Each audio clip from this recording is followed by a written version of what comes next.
Welcome to another episode of A Poor Man's Pharmacist. My name is Seth Haslam. I'm a doctor of pharmacy. Today I wanted to continue the frequently asked questions that I get in the pharmacy. The first question I want to start out with today is, can you take Tylenol, acetaminophen, with Advil, ibuprofen? Short answer is yes. There are some caveats though. You want to use the extended release Tylenol. Make sure and take it with food because of the ibuprofen and what it can do to your stomach. And separate it by 8 hours, 6 to 8 hours, 3 times a day. If you do it like that, I think it's perfectly safe to take the two together because they do work in different ways. So, next question I get quite a bit is, what can I do if I'm constipated? First thing I would recommend is exercise. Make sure you're being as active as possible.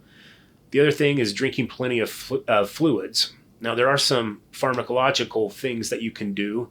There's a stool softener. You'd usually take one twice a day. Take it with some water as well.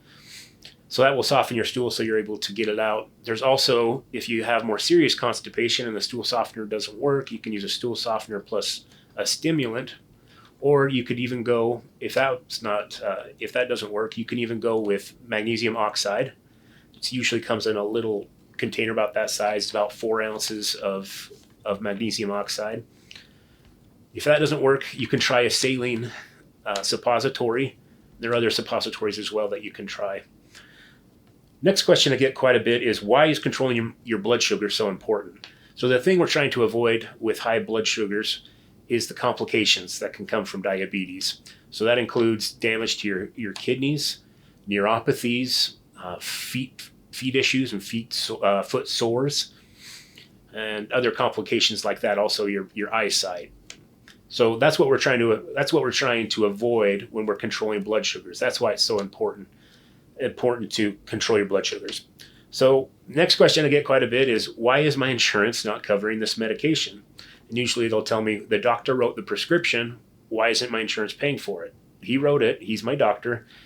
They should pay for it.